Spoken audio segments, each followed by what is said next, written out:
Hello, hello, everybody, and welcome. Welcome to today's session. Thank you for being on time. It is hugely appreciated. I am super excited about today's session. As you can see on your screen right now, it's called The Truth and Nothing But the Truth. The truth about AI in the field.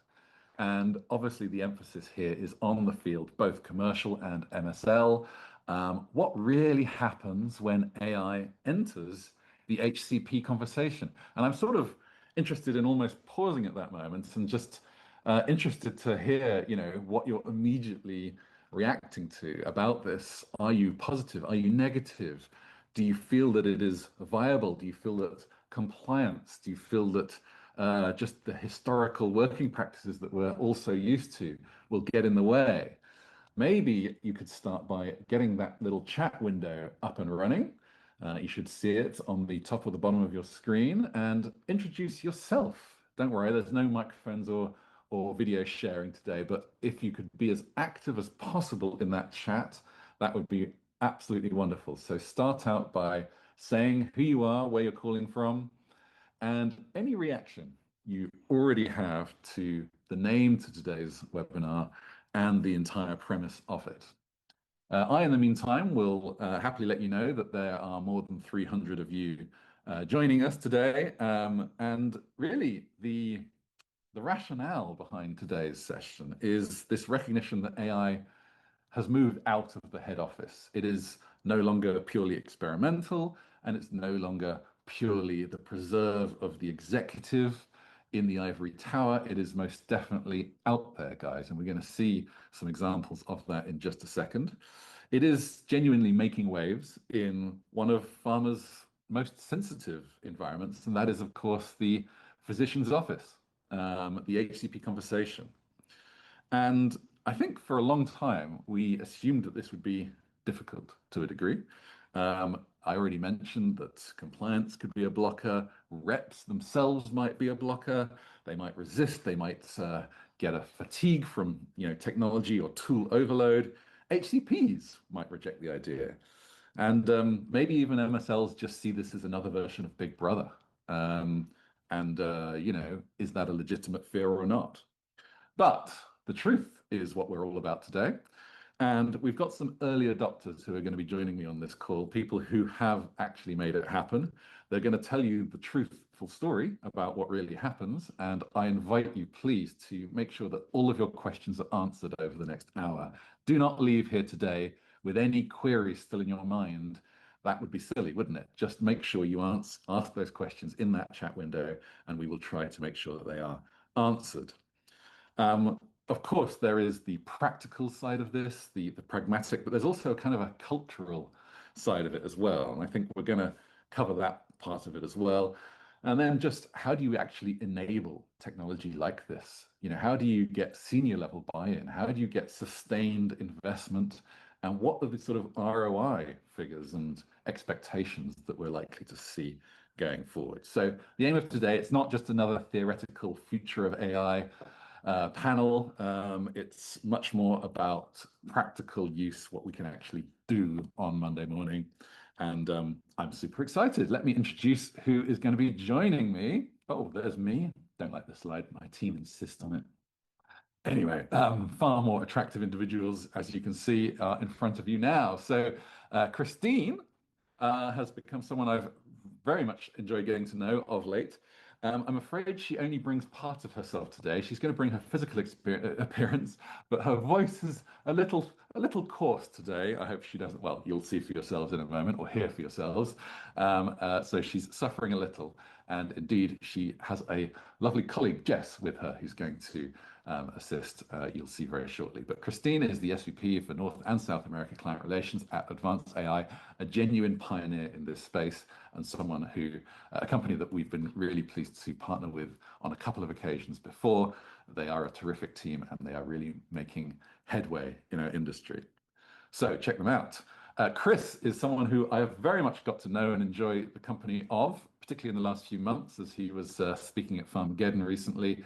We just recorded a podcast, so now it's my revenge, time for me to answer the questions. He was, until very recently, a VP and head of sales at Novartis, but he's founded an organization called the Reflective Professional, and I suggest you check that out too.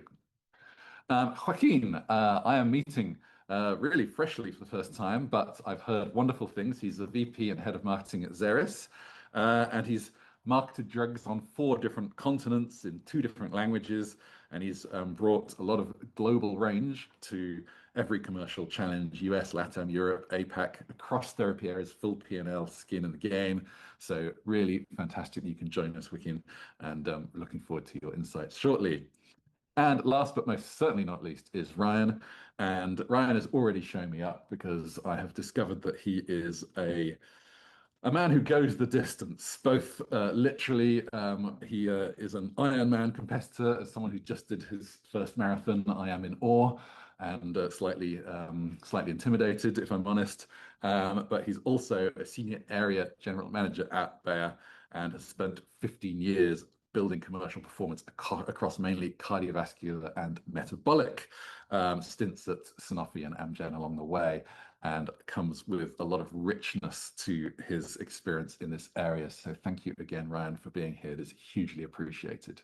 We will get the conversation going shortly, but firstly, you may recall answering a question, actually 2 questions, when you signed up for today's webinar. The first one was the one on the top of your screen: which statement best describes your organization's current approach to AI-enabled HCP engagement? And as you can see, there were kind of 3 winners. So let's see what they were. First one, 31%. We are actively using AI tools in field interactions and coaching workflows. That was higher than I expected. So a third of you nearly are doing that. We have pilot programs. No surprise here. This is what I expected to see as the highest one. So that's actually slightly lower. And then exploring, 22%. So what are the other categories? 11% are just merely interested, but sort of feel that there's some barriers.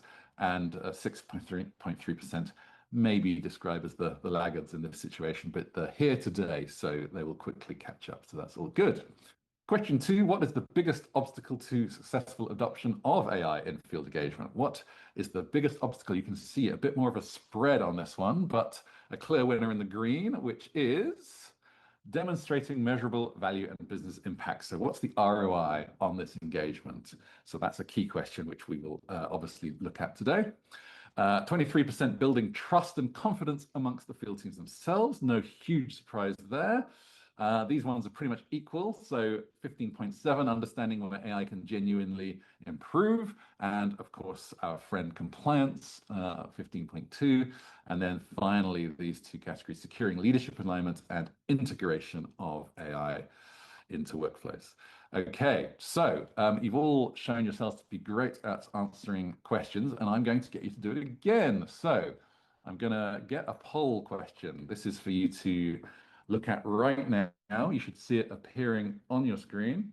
And it's called Reality Check. There are 2 questions. I don't know if you can actually see it yet. Yes, you can now. Wonderful.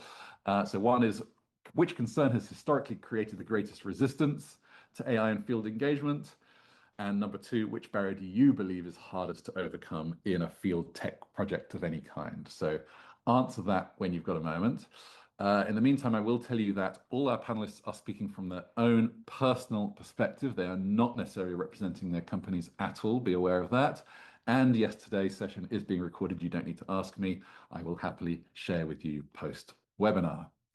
Okay, panel, while everyone goes answers that, I suggest we turn our cameras on and make the conversation real. Marvelous, marvelous. Look at your smiling faces. Wonderful. Okay, guys, hopefully we're going to get some interesting readout on this poll question, but any surprises in the answers that people gave already when they signed up for the webinar? And I guess my main question is just how much of a challenge this sort of feels for you guys, particularly for Ryan, Joaquin, and Chris. How much of a challenge has it been for you to actually be pioneers in this area, to get this up and running? And do you sort of see the same concerns reflected yourselves as what you saw in the audience? So who wants to kick us off with some thoughts there? Sure. Oh, Oh, go right ahead, Chris. No, you beat me to it. Go, Joaquin. I'll All jump right. in. all right. I'll Uh, nominate Joaquin. Yes, you were just there. so Paul, first, thank you for having me and joining this webinar. I think it's an important conversation to be having, and Christine and Advanced AI as well, and to my partners here on Crime, Ryan and Chris. Appreciate the insights that you're going to provide because I'm going to provide some learning, but I'm actually going to get probably more from you both on this. So, Paul, to the first question around, does it surprise me on some of the things that came up? No, it doesn't surprise me. I actually wasn't surprised by the 30% of utilization. Why? Because it's getting more and more ingrained into either you're going to be at the forefront of things and you're going to proceed and evolve, or you're going to be left behind.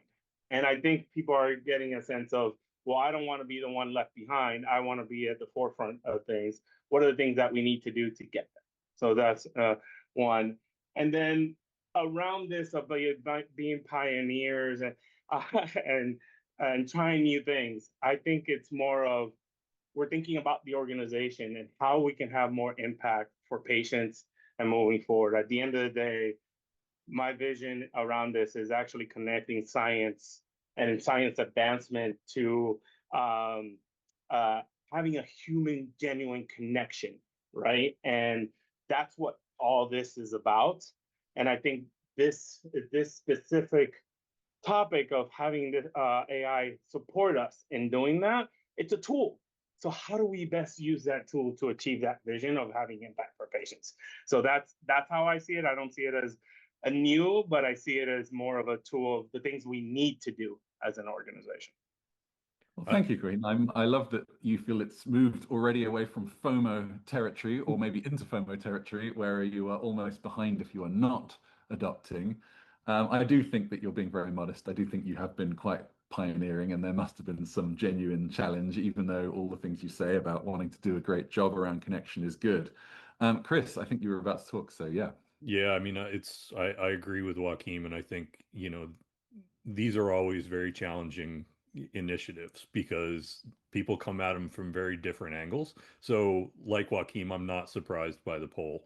Uh, if you see, everyone aligned around one thing, something's generally off. There's always going to be challenges. There's always going to be concerns because you're dealing with humans and people come at these things from different angles. And I think that's one thing that to dig into here is a lot of times it's less about the tool and more about what's in it for me. We miss that a lot of times. We just push out the tool like it's an initiative. But we're doing this to human beings and we can't forget that. Mm. And how have what's if you were to write a book, Chris, on the ways to successfully implement technology in our industry, what would be your sort of top tips? So, one thing I always say is just ask. Ask people to be open, ask people to try it. So instead of saying we are doing this, it's flip the script and hey, what about this? I think people are much more open when you come with curiosity than driving an initiative forward. Amazing, amazing. Ryan, Chris, I'd love to hear from you. Yeah. change management, whether it's through AI in this capacity or anything that we're trying to overcome, like is basically all the same. And so you've got to expect the ups and downs with using AI in the field, just like you would expect ups and downs if the team was changing. But the good news is the body and the brain is the only machine in the world that the harder you work, the stronger it gets. And so that's the reason for perseverance. There are better versions of ourselves, better versions of our business on the other side of this. And so it's hard work, but it's worthy work. Ryan, I'm now confused as to whether you're talking about Iron Man or technology implementations, but it's great that you see the two so aligned. Sometimes it's all the same. Yeah, yeah, exactly. Jess and Christy, So, you get Paul, oh, I was going to yeah, go ask for it. Chris. Chris, you said that sometimes you can't come in of like, hey, this is the tool we're going to use, and be more what if, right? And but I'm gonna press it that at one point or another you need to get started, right? And what I found is actually is I needed to go and say, hey, this is the tool, but I needed to do it with a very select few. Um, those that were willing to, those that were at the forefront and say, look, we need your help. So it wasn't what could be possible. It was very much of like, hey, we want to use this tool. We need your help to make it better and more efficient. And then I agree with you. Then it becomes like, okay, now it becomes what is the possibility, right? And you introduce it for a more mass scale approach. But I will say at the beginning, if you don't have that kind of determination that this is what we're gonna do moving forward, it's hard to get those on board. But if you pick the right people to get on board, I think then you get into the with them and the what's in it for them, because you actually get that from them.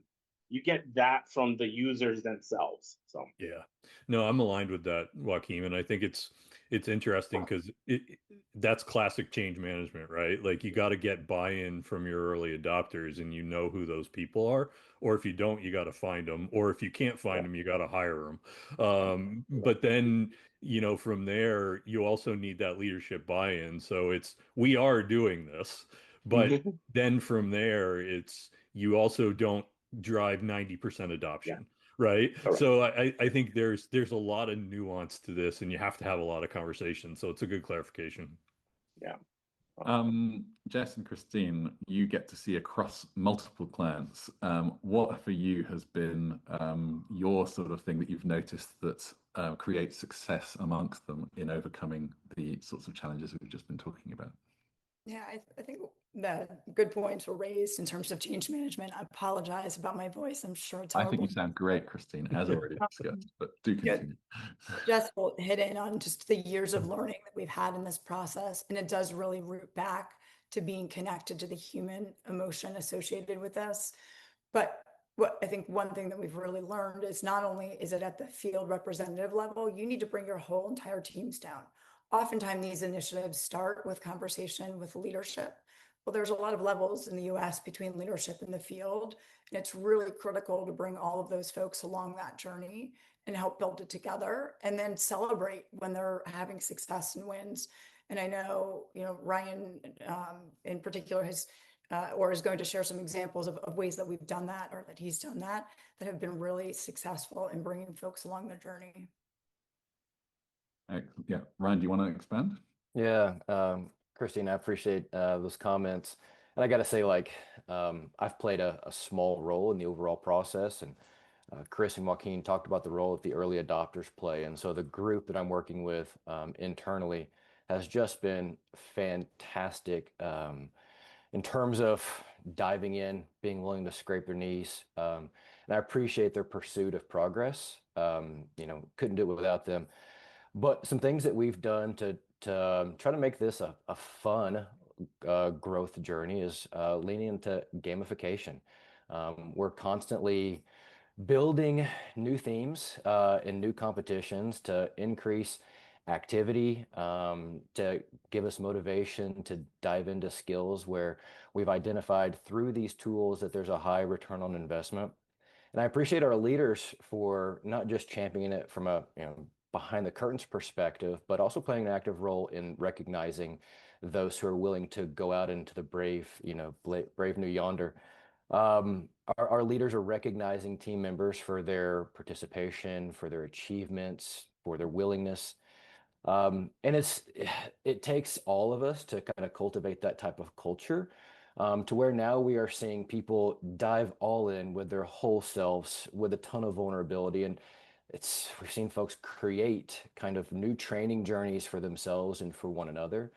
Through this work, we've seen peer coaching and peer feedback really begin to blossom. And so I'm really thankful for the culture of improvement that we've got within the organization, but also, in the work that we've done with AI, and it's definitely provided some wind to our sails.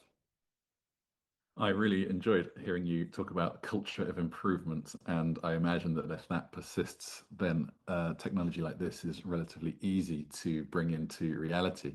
I asked the audience a few minutes ago on a poll question. I'm going to share the results of that. It was called Reality Check, and the number one answer, as you shall hopefully see on your screen when it appears, is fear of AI being used as a monitoring or surveillance tool, with a third of people citing that as the top one. And then on the next question, the top answer with 35% of the vote, which barrier do you believe is hardest, is creating trust in computer-generated insights and recommendations. So I would love to just hear from the panel quickly on this point, specifically about fear. Is it real? Is there any legitimacy to that fear? And again, just how you think the best way of overcoming that is. And I know that there's a very practical answer to that question, which I expect to hear, but I'm also interested in kind of the emotional and cultural side as well. The fear is real. It's you can't tell people, that if they feel afraid, they shouldn't be afraid. And I think the practical solution is don't use it as a monitoring tool. It's a very simple solution. And you commit to that, and then show people the value. I like what Ryan said about the gamification. These are tools you can play with, right? So how do you help people play with them so they get value? Because there's massive value from AI. But it's all in how you use it. And Chris, also, is that not somewhat idealistic? Because if you have just persuaded your senior leadership to invest in this because you have put together a complex and convincing ROI formula, and then you say we're not using it to monitor our staff, you could imagine the CEO naturally questioning that. So can you do both? So I think you can, but it's not about monitoring the staff as it is about monitoring the health of the business, and that's a different mindset. Because again, you invest in these tools so that sales will go up. That's the ultimate. And if you can have your staff delivering more compelling messages or having better conversations, and understanding what that score could be, you move from volume metrics, which is the majority of what we measure. You start to get towards quality, which is really what's important out in the field. I want impact, not activity. And that's a very different mindset. Excellent. Well, we're going to hear a bit more about Chris, that. I just want to jump on that because there's this center. I'm going to the monitoring portion of it. I think that let me address the monitoring. You show them what you see. Like you show them and very upfront, this is what I see. It's aggregated. It is not about individuals. This is about us as an organization. And you're very upfront about it. I think that transparency leads to trust. But it also leads to what are we then trying to do? And I think Chris just hit it on the mark is we're trying to move two things. One is efficiency, which is our targeting and what do we do, segmentation, things like that. And the other one is our effectiveness. And the ability that we had to measure effectiveness was individual by individual when they were writing with their leader or manager, or when they would had somebody else with them and they say, oh, you really deliver that great, and here's why, right? Or here's the improvement. And so when we're talking about quality of a call, quality of an engagement, effectiveness of that, and you look beyond that ACP because it's not about the effectiveness of that moment in time. It's actually the effectiveness of internally of that individual over time. And I think if you present it in that way from a monitoring standpoint and also the impact to not only the organization, but actually to the individual, that it makes that individual better, that's when you get to a next jump in the level, right, of impact. It's interesting too, right, Joaquin, because a lot of times you'll hear from the field, they don't listen to us, they don't understand. And then you try and use a tool to do exactly that, and people are afraid of it. So I think you need to have these types of conversations as well to understand what's actually going on out there. Chris, I'll offer two quick things that we've done to try to tackle the fear that exists out there. Number one is we've worked hard to co-create with the end users of the tool, like the reps. We've actually had them record with like their iPhones and voice memo the messages that we're looking for, so that number one, the tool picks it up more clearly, but also at the same time, it gives the reps a look behind the curtain about really top to bottom, what's the tool looking for, because they were a part of building that. In terms of the fear of monitoring, I think we've got to be real about what those challenges are. And we've boiled it down to kind of like the fear of feedback.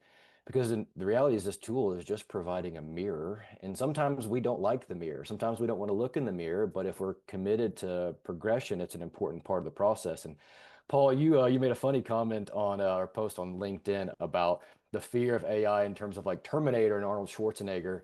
But I think Arnold can actually teach us maybe something different about like this mirror that I'm talking about. So back in the early 1800s, the YMCA, when it was, the first gyms, didn't have mirrors because of the vanity that kind of came along with it, culturally speaking. But then, like the 60s and 70s, Arnold and his crew in California brought the mirror to the forefront in gyms, to help them ensure had correct form. Okay.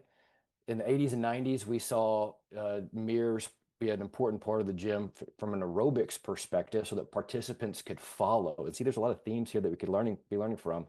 Now, gyms are built like with mirrors as the core piece.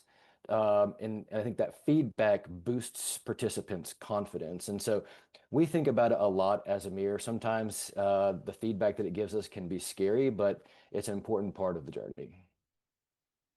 I am feeling more athletic just listening to you, Ryan. And that's next time you want to take my Terminator comment and make actual sense out of it, please feel free. I appreciate that very much.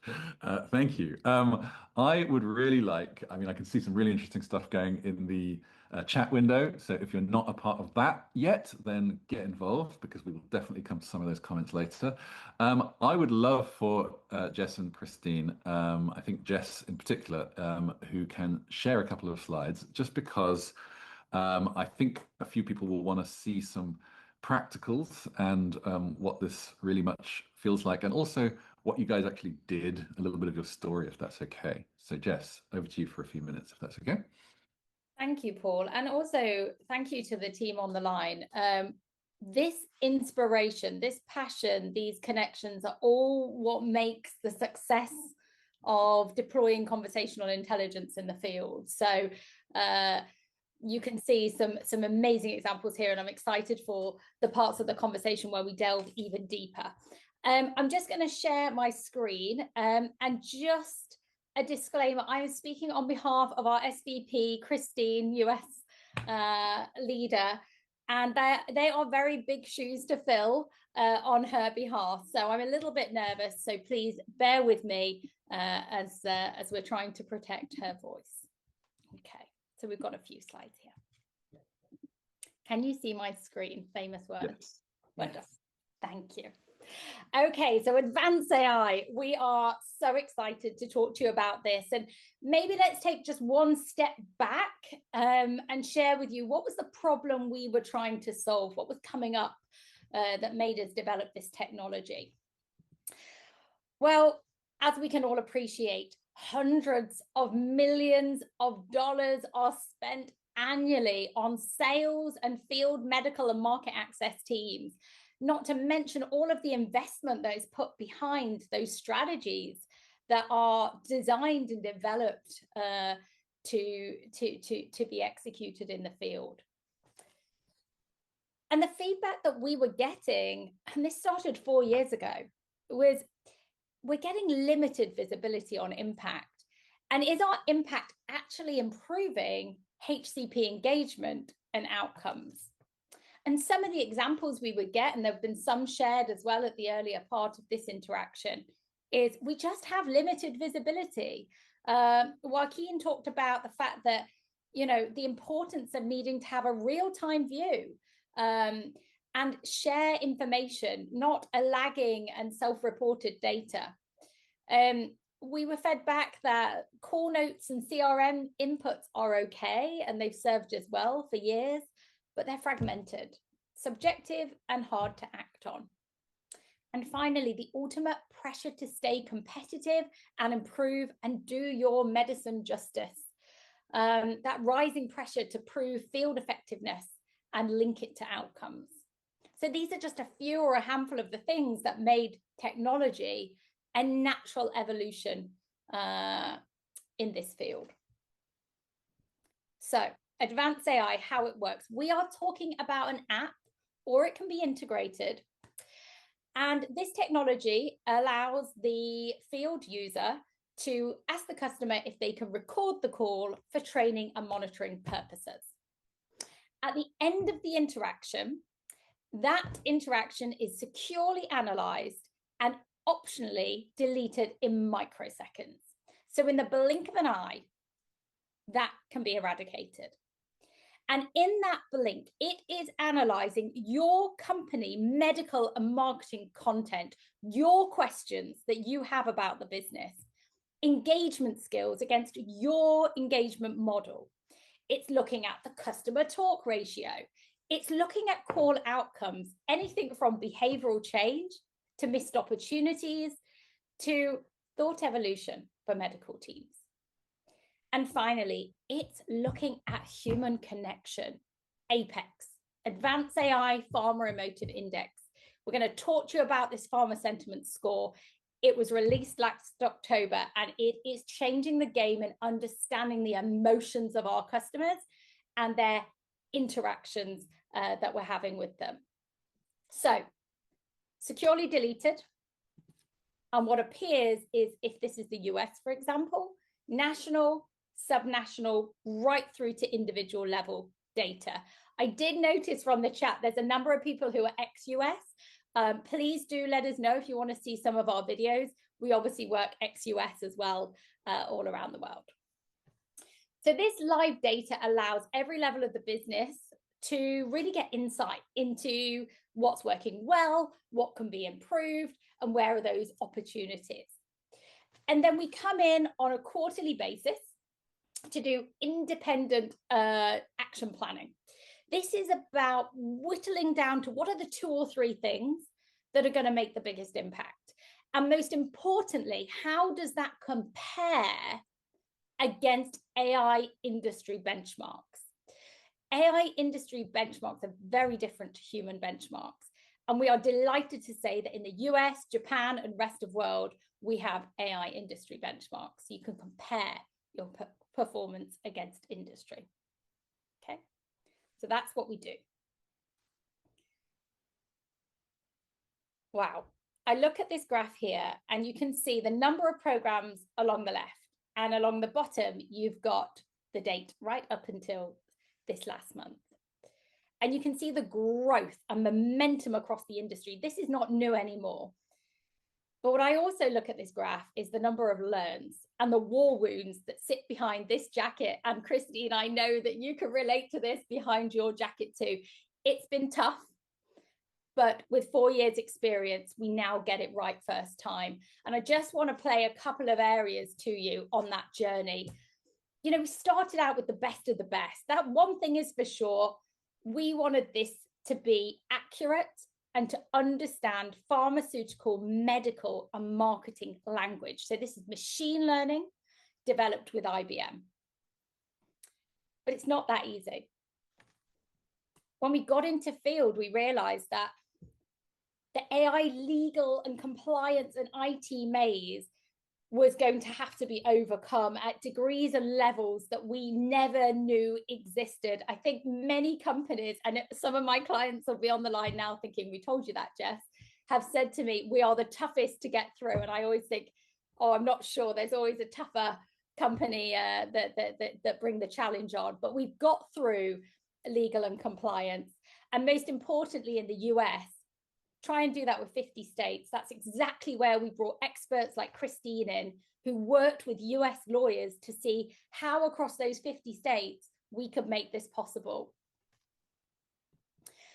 Of course, language accuracy. Is it going to pick up accents, changing in and out of Spanish, English, no matter where you are in the world? And the change management lessons. I'm not going to talk about this here because I know we've got a whole section on it later. And I'm really keen on the team on the line to to talk about that with you, but it's critical.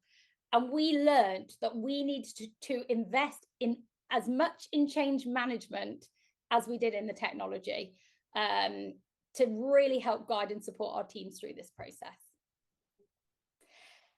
Along the way, I'm such a geek. I was so excited to have AI benchmarks. This is so cool. The fact that industry has just got behind this technology, we should be really proud of ourselves. And then in the meantime, we took over 2 years of developing Apex. I've got one slide of that to share with you, and then Joaquin is going to walk you through the impact. I smile at 2 years because it was supposed to take us 2 months, but it's hard doing things to a really strong level. And then finally, I'm going to share this story with you. So we are getting ready for a pitch, and it was with a top 5 pharma company. And this company had invited lots of different companies to partake in this pitch. And one of those companies was Microsoft. And I will be completely honest, anybody who knows me on the line will know that I was quite scared. How do you go up against Microsoft? But bizarrely, around 4 weeks before the RFP pitch, Microsoft backed off and they decided not to enter into the process. We went on to win the business with this client, and Microsoft got in touch with us, and they said they were so impressed with what we did, they would rather partner with us, which was a huge privilege. What followed was a year worth of due diligence globally to make sure we were fit to work with them. So whenever we work with a provider today, we're so happy to put the colorful badge of Microsoft on our signage, because they help us, they work with us to provide the quality that we do globally. So the evolution of Apex, and then I'm going to hand over to the team to talk to you about this and bring it to life. This is the world's first ever pharma sentiment Apex score. So it was designed by pharma. There are ad boards that we hold with medical and commercial, and we do that in Japan, we do it in the US, and we do it in the UK, and people fly in from around the world for these meetings. And we ask them, what should we develop? What's important now? And I love that human connection came up as a statement earlier in the conversation between the panelists, because that's what we were told. We need to understand and have a simple, pharma-specific sentiment score grounded in real conversations that's more granular than NPS. So we went back to IBM and said, how can we build this out? Now, for awareness, many of you may be aware, you can buy sentiment off the shelf. It's quite easy to buy it, plug it in. But this is pharma. These are doctors. And this is different. So we knew that we wanted something that was going to be able to pick up on the sentiment of the customers. So what we did is we added to and forced ranked IBM's 130 sentiments. So for example, they didn't even have trust as a sentiment. And then we worked and we pressure tested that with over 1,000 HCP interviews, analysis of thousands and thousands of real life customer interactions. And we worked with a pharma steerco group of 15 companies throughout that process. And the result 2 years later was a single score, proven through rigorous testing and with a secret algorithm that contains 10 weighted sentiments. So right now in the field, there are companies in the US and all around the world that understand the sentiment of the customer, what works great and where they need to improve. And before we launched, we were delighted to work with many of our customers who are long-standing with us. So that was J&J, Novartis, AZ, Astellas, GSK in this case, to say, can you test this before we go live? And they did just that. And the beautiful thing was that one of those companies was able to stand up and show that it correlated. So an increased Apex pharma sentiment score correlates with positive outcome and sales performance. We've later done studies with medical, but I'll hold that. And if anyone would like to know more, please feel free to put anything in the chat and I can get back to you.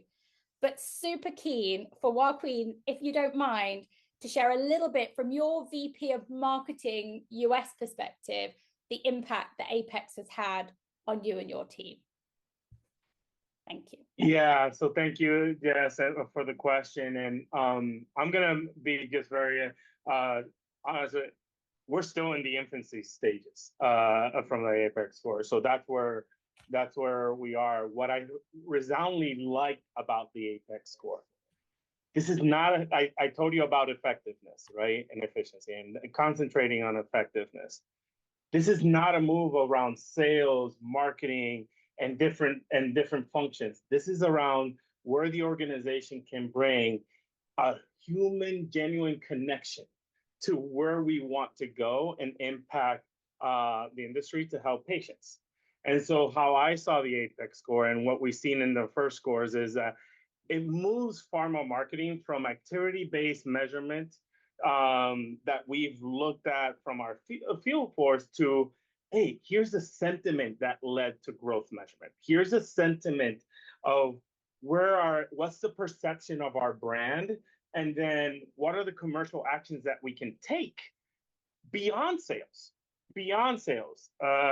and I think what we've done in the past 2 months is evaluate ourselves internally and said, we believe this was the perception. We believe this was the connection to a brand. And these insights have actually led us to say we need to evolve. We need to evolve in how we deliver it. So because it's not about messaging, it is about the engagement that it leads to, deeper thought and approach of identifying the right patient for the right medicine and the right therapy at the time. That's what it is. And I think that's how we've learned of how to go. Now we're in the second wave of making those adjustments. So maybe in the future, Paul will come on and share a little bit more. But what I was really impressed by the score is more about the sentiment aligned very much with our market research. And it was all intertwined into one and the feedback was coming from the doctors we wanted to value most instead of a subset. So that's the example that I could give around my experience so far with Apex. Thank you so much to Joaquin and Jess, of course, for that. And I think that there's been some really interesting reaction in the comments in the chat, and a lot of questions about the HCP reaction. And of course, we are familiar with the 83% consent number, which has been shared. But anything else about HCP reaction, I would love to hear. Joaquin, obviously, really appreciate your conversation about how you've actually made this happen in practice. Ryan, if you have anything to add on your own experiences, I would be glad to hear as well. And thank you to those of you who've answered this question. I'm going to share the results of that as well. I'll let you look at that. Panel, you may want to respond to some of the results you're about to see as well. So maybe Ryan first. Yeah, Paul.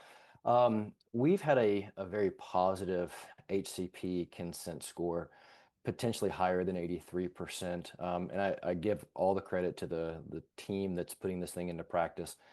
They have really worked on how to position this in a way that the customer sees the value proposition as well, similar to the way that we see it. They want us to be better for them, and we want to be better for them too. So we actually see customers saying yes more often than not. I think a lot of that has to do with, again, preparation going into it, and then confidence about where you're going and why you're using it. But I want to briefly speak to the HCP experience after the call, because I think the consent is a pretty easy piece to the process, but we've actually gotten feedback from in a roundabout way of how our customers are talking about these types of interactions and the way that we're leveraging these resources and tools after the fact. We do so many things to try to make our message stickier. We do so many things to try to shake our customers out of the status quo, if you will, in a respectful way, of course. And we've learned that reminders don't do anybody any good anymore. And so if our customers are reflecting on these interactions more so, after the fact, I count that as a win. Yeah. Hey, Ryan, I'm gonna jump in real quickly on the ACP experience because I do want to address the consent. Look, are people going to say no? Yes, they're going to say no. Are people going to be wondering, well, how often are we see this? I've seen it myself. I was out and the interaction. I think at the end of the day, two things. One, you said it. It's how you present it and be very upfront of the value that it brings to them, right? So I think if you cover those two things, you'll get some no's, but mostly you'll get yes. And then you move into the portion that you talked about is like, okay, so then what's the experience afterwards? What's the experience during? And the value that they're actually seeing that their representative is not just bringing messages, but actually identifying what are the things that he or she cares most about around how they're treating their patients and how they're progressing that. So I thought that's a valuable one. And but I did want to be clear. Look, you're gonna get some that inherently 82% is not 100%, right? But I think the one thing that I would tell everyone from an engagement and rolling this out is get the first one over with. Get the first call over with. Get that one over. Most of the feedback is like, well, that was much easier than I actually thought. And then it becomes like a rolling rolling hill, and you start going, because once you get the first one, it goes faster and faster each and every time. And that's the quickest way that we actually shared with peers that got people on board, that let's just take care of the first call, and then we'll talk about all the insecurities, all the questions that you have. But give that one try, that first call a try, and that goes a long way. It Yeah, could be an Joaquin. interesting connection point too, right, Joaquin? I mean, Yeah. we need to understand, like, everywhere you look, you hear about AI and AI adoption. Our customers are in the same boat that we're in.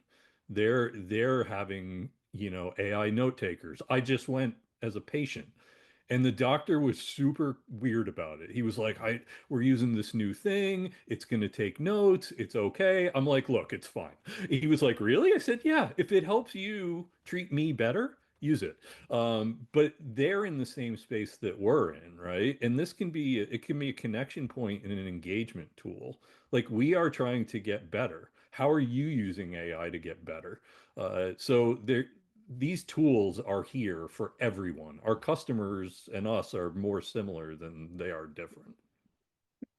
We can Indeed, also, as man. organizations, we can help set our field teams up for success. For an example, we ask team members to not record interactions that they don't feel, or to leverage the tool in these interactions where they don't feel confident and comfortable.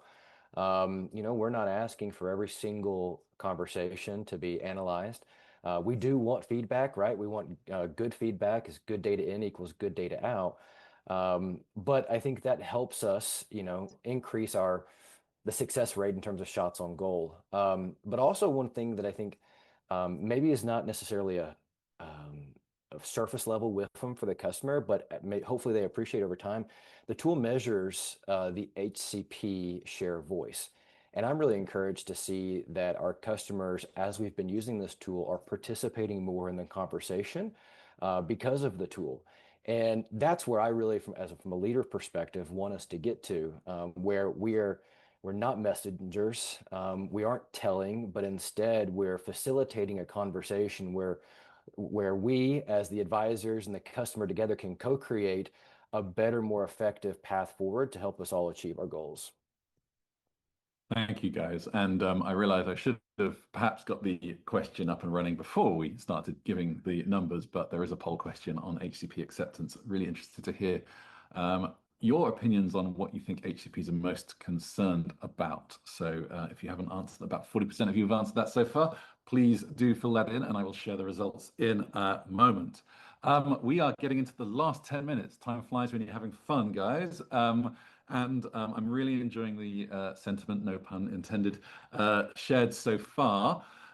What I did see in the previous poll was that there is this question of ROI. And I know we've touched on it a number of times, but I really would like to just really tick that box. and perhaps express if anyone's able to share any numbers. I realize that that might be difficult for those of you working for a pharma company in the room right now, but if there is any light that you can give us on what is likely, what is feasible and realistic, what even should be expected, or indeed whether or not this is the wrong way to be convincing senior management that it's not about the numbers and you shouldn't be doing it that way. Really interested to hear your perspectives. Imagine you were joining a new company again tomorrow, guys, and you had to get this or wanted to get this technology up and running. What would you do to convince and deploy as effectively as possible? So who wants to take that one? I'll take it from the standpoint that I just really did it almost 8 months ago for ourselves. And what I would say is ROI is important, just like anything that we're doing. We're trying to grow in our organization, and we need to drive it. The important thing is to how do you value it and how do you propose it, right? We talk about, and pharma industry has been for years, and I'm talking about 20 years, 15 years, has always known the importance of training and leading with scientific knowledge, with clear-cut and robust training across the board. And we invest in it because we know the impact of having great people within the organization that know the material, that can actually add value, drive the business. This is no different. This is no different, except instead of waiting a quarter, waiting 6 months, waiting a year to find out, hey, who would benefit from additional training, who would get better. This is instantaneous. This is in the moment. This is where they themselves can actually identify, here are the areas that our strategy is calling for, and here is where we could get better. So when I presented it that way, I think that's the clear message. And yes, we're going to measure ROI. We're going to measure what's the impact afterwards. We are doing that right now. But you got to think about it more holistically, like we did even 10 years ago around training and getting the best we can for, rather than saying, hey, what are we getting from this one ACP? What are we getting from this one interaction? It's all the interactions put together, and how are you improving that leads to the ROI. And so I'm less, honestly, with this, I was less concerned about the ROI, and I was more concerned of how do we get adoption? How do we make sure that their utilization? Because I know for a fact, with anything that a tool that can give you instant feedback and get better, that it's objective in itself, you're going to get better as an individual. So I wasn't too concerned about the ROI. I was more concerned around how do we engage it? How do we make this part of the daily routine and part of the flow that is already happening? Sure. And I think that you made a really interesting point, just almost in passing just there, that it is objective. And of course, we know that the existing evaluation methods we use are not necessarily so. So that, of course, is a huge strength as well. Okay, I'm going to move on because we've got literally a couple of minutes left. And I suppose I really want to just hear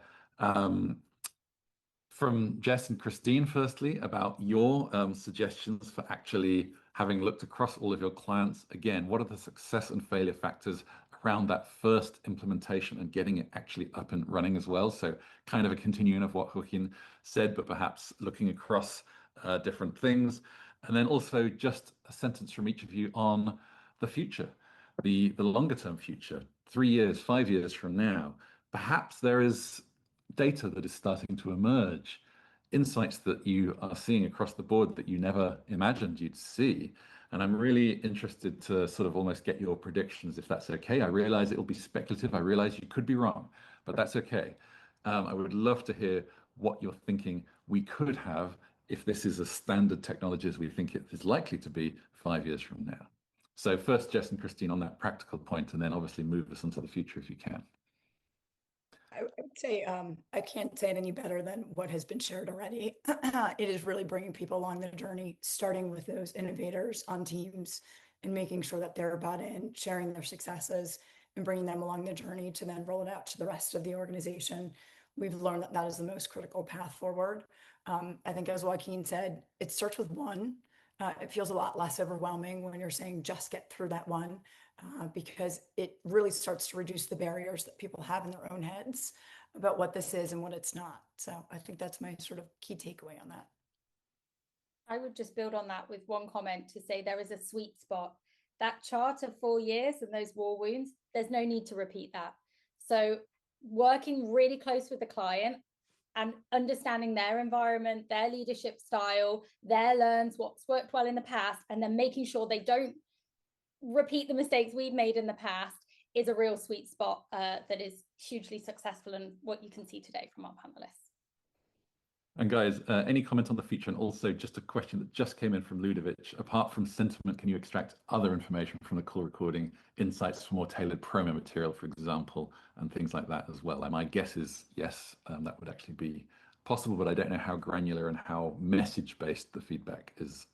So maybe you can just quickly cover that as well. Yes, we can, and we can follow up directly about something really exciting that we've already started.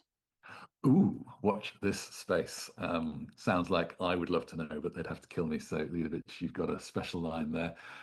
Okay, well, you've both answered the future and Ludovic's question in one go there, Jess. Very smart of you. Ryan, Joaquin, Chris, I would love to hear your thoughts just very quickly.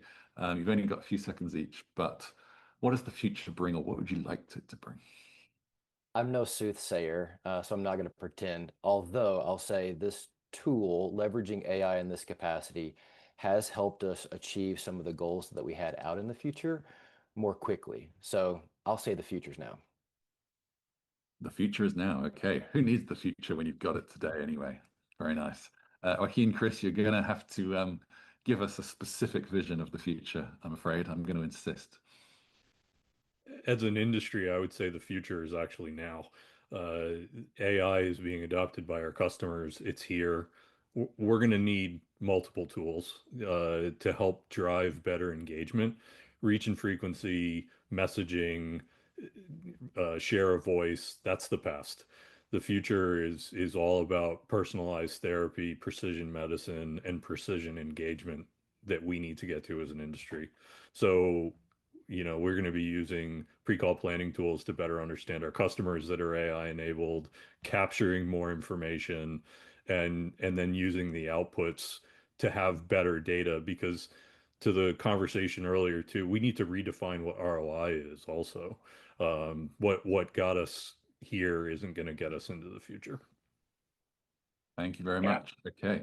Joaquin. And I'll finish with this. I think Chris covered it, but succinctly, the future is personalization across all channels.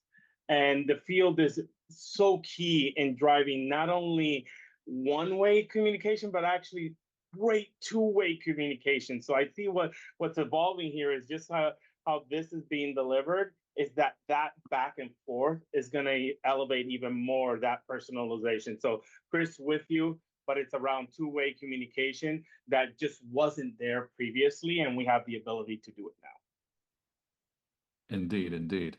Well, guys, we are pretty much out of time. I will say, Dave Yates, thank you for your contributions in the chat. You, I think, challenged me earlier around the quality of conversational intelligence. And what I will say is that I think at the height of the pandemic, both myself and most of us thought the field sales rep was kind of on its way out.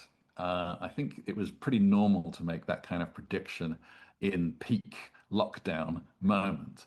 I personally have done a full 180 on that. I believe that AI is actually, when used badly, for example, in mass content production, which does poor quality, it may look personalized, but it certainly doesn't speak to the individual. I think that is going to kill the really important trust levels that we have spent so many years building up, and the good type of friction, the human friction, the sort of friction that makes us think that handmade is better quality than machine made, if you see what I mean. That could, and I do really think that this kind of adoption of AI is a real solution to that. And indeed, it will help field reps flourish, and we will actually laud the fact that we are pretty much the only industry that managed to keep hold of its sales reps as the answer to fulfilling future trust, as long as, of course, we can continue to make improvements, and this technology certainly does allow that. So huge thank you to the panel for making that come alive today. Your insights, your energy, your sharing of just positivity towards how we can make our industry better is massively appreciated. Special props, of course, to the Advance AI team, who've been a great partner in making this webinar happen and sharing some insights with me that was super useful. Also to you in the audience, particularly those of you who contributed in the chat discussion, that was really appreciated. As I said earlier, we have recorded this session. You will be able to get hold of it, but do obviously reach out to Advance AI or anyone if you want more specific information on any of the key questions here. And do please, before you go, write into the chat window any ideas or thoughts you have on what we should do in a future session, because that, of course, is the conversational intelligence that we need to do a great job. So please do indeed leave a note. We're going to say goodbye for now. We don't want you to be late for that next meeting. You're a minute in already. So I'll say goodbye. Thank you again to our panel. Thank you to you. And we will see you again very shortly. Good night, everyone.